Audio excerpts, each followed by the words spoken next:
प्रिय अभ्यर्थियों, संस्कृत में जो अपत्यार्थ प्रत्यय है, अपत्यार्थ का मतलब होता है जो संतान, पुत्र अथवा पुत्री के संदर्भ में। अपत्यार्थ में जहां जहां उसमें अपत्यार्थ जो प्रत्यय होता है उसको आज हम लोग देखेंगे। अपत्यार्थ, अपत्यार्थ प्रत्यय में पहला नियम देखें कि जो आकारांत प्रातिपदिक है, प्रातिपदिक, आकारांत प्रातिपदिक में ईय प्रत्यय लगता है। कौन सा लगता है? ईय प्रत्यय। आप लोग समझे ध्यान से कि जो आकारांत प्रातिपदिक होगा उसमें ई प्रत्यय, ई प्रत्यय लगता है और उस ई प्रत्यय को समझने की आवश्यकता है। जैसे मान लीजिए बड़ा मतलब कोई भी शब्द अकारांत है, छोटा ह्रस्व है, तो अकारांत जो भी प्रातिपदिक होगा उसमें ई प्रत्यय लगेगा। और जैसे मान लीजिए शब्द है दशरथ, अब इसमें ई प्रत्यय लगा तो ये बन गया दाशरथी। ध्यान दीजिए, इसमें ई प्रत्यय लगने से दाशरथी बन गया, यानी दशरथ का अपत्य, दशरथ का लड़का, दशरथ का पुत्र, ये भाव हो गया। अब मान लीजिए कि पुल्लिंग है, अपत्य में आए, अब इसमें कोई मान लीजिए कोई चीज है तो इसका भाव आया कि पूरा इसका अर्थ हो गया कि दशरथस्य अपत्यम दाशरथी। अब जैसे दक्ष है अकारांत और इसमें ई प्रत्यय लगा तो इसका मतलब हो गया कि दक्ष का पुत्र, तो वो ये तो पहला इसका दीर्घ हो रहा है और लास्ट में ई प्रत्यय लगा तो ई का ई शेष रहता, ई का छोटी ई शेष रहता है। ई प्रत्यय लगेगा तो छोटी ई शेष रहेगा। लेकिन दूसरी बात ये ध्यान रखो, यदि शब्द में, पद में मान लीजिए कि स्त्री प्रत्यय लगा, पद में स्त्री प्रत्यय लगा हो, तो जब स्त्री प्रत्यय लगा होगा तो वहां पर बदल जाए। उसमें अपत्य का अर्थ बताने के लिए इसमें जो यदि पद में स्त्री प्रत्यय लगा हो तो अपत्यार्थ जो है ढक प्रत्यय लगेगा। अपत्यार्थ ढक प्रत्यय, ध्यान दें, अपत्यार्थ क्या लगेगा? ढक प्रत्यय। वहां पर ढक प्रत्यय का प्रयोग होगा। अब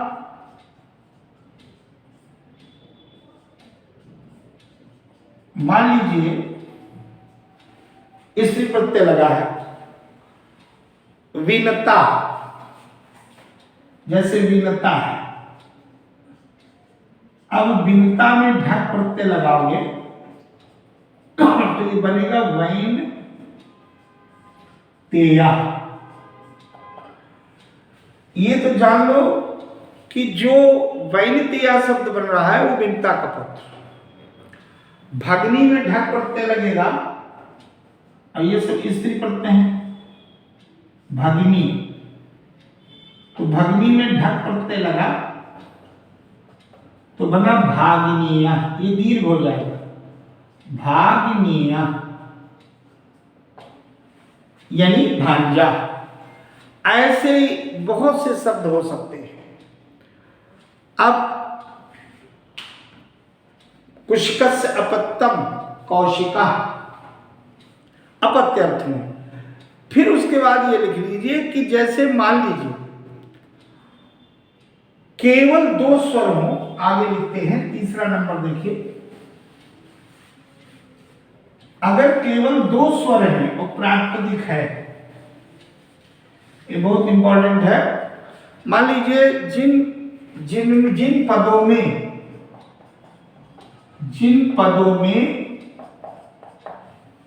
जिन प्रातिपदिक यानी पदों में केवल दो स्वर हो, पदों में मात्र दो स्वर हो, दो अच हो।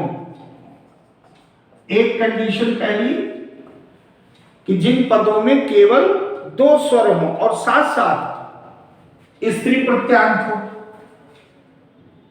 और वो साथ साथ और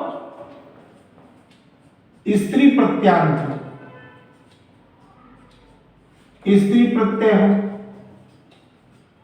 स्त्री प्रत्यय तो बदल जाए, और वहां पर जो इकारांत है, तीसरी कंडीशन इकारांत हो।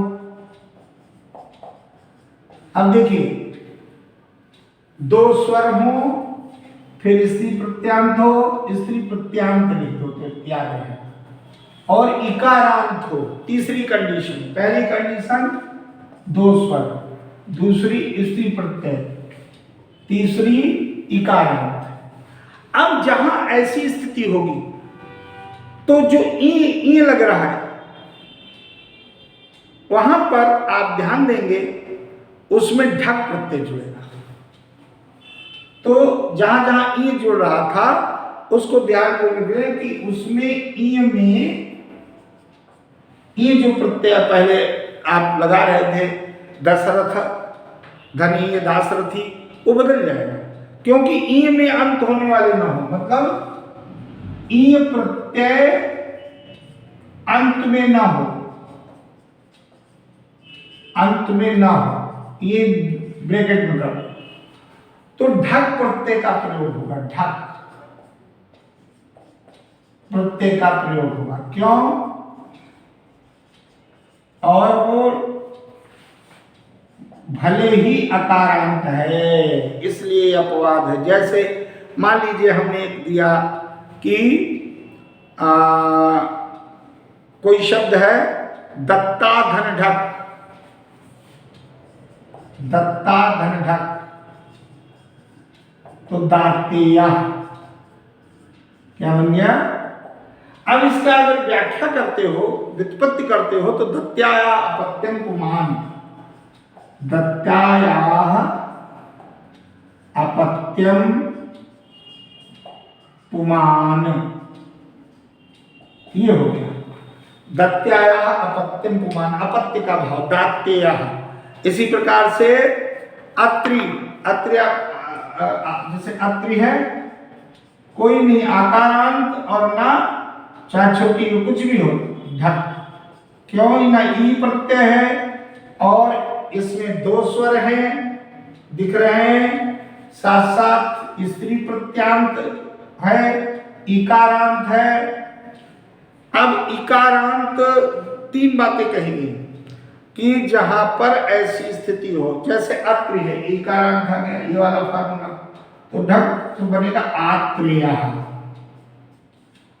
आत्रेय। यानी कि जब इसकी व्याख्या करेंगे तो क्या करेंगे आप लोग? अत्रेय अपत्यम पुमान, अत्रेय अपत्यम और पुमान, ये बन जाएगा। तो यहां पर भी ढक प्रत्यय का प्रयोग हुआ। इसी प्रकार से जैसे मान लीजिए यही चौथी, ये इस बात को विशेष एक और चीज देख लीजिए, नीचे देख लीजिए। जैसे मान लीजिए अश्वपति आदि पद, तो जहां जहां राष्ट्रपति, कुलपति, गृहपति, इनमें अण प्रत्यय लगता है। तीसरा, चौथा जो है अण प्रत्यय का प्रयोग, अण प्रत्यय।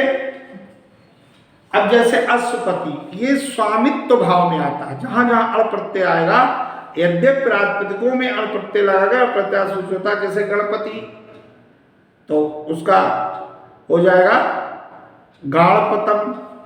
राष्ट्रपति है, राष्ट्रपति में अण लगा तो राष्ट्रपतम। लेकिन ये बहुत से शब्द हैं, उसका एक सूत्र पाणिनि ने बनाया, अश्वपत्यादिभिष्य। अश्वपत्यादिभिष्य, तो अश्वपत्यादिभिष्य का मतलब है कि अश्वपत, सतपथ, धनपथ, गणपथ, राजपथ, कुलपथ, ये जो पति पति लगा के शब्द हैं, इन प्रातिपदों में अप्रत्यय अप्रत्याशुज होता है। तो जैसे मान लीजिए हम कहें अश्वपति धन अणम, देखिए इसमें एक सूत्र है, अश्वपति से शुरू किया, अब पति पति शब्द लगा हो तो अश्वपत्यादिभिष्य, अश्वपत्यादिभिष्य।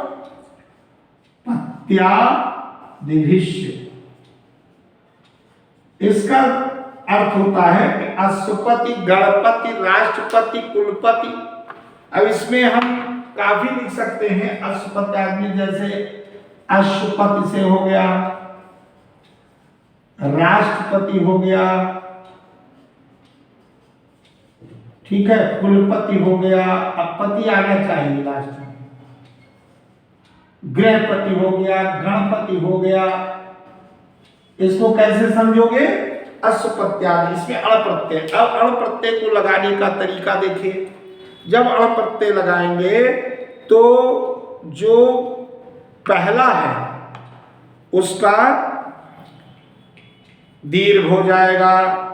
जैसे मान लीजिए हमने कहा राष्ट्रपति, अब राष्ट्रपति का राष्ट्र में है पहले से, तो राष्ट्रपतम। राष्ट्रपति अपत्य अर्थ में आ गया तो क्या बनेगा? राष्ट्रपतम। उदाहरण के रूप में देखिए अण प्रत्यय लगाकर,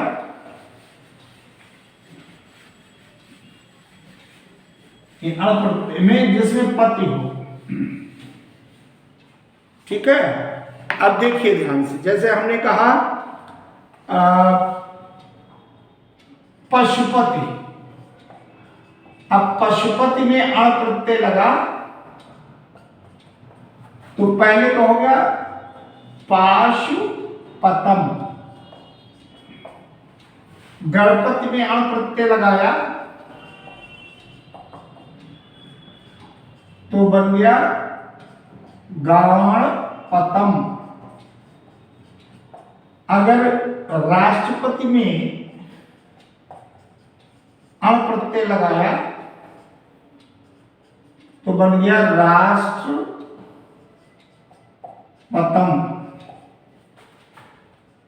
ये अपत्यार्थ में, ये सब अपत्यार्थ प्रत्यय है, अपत्यार्थ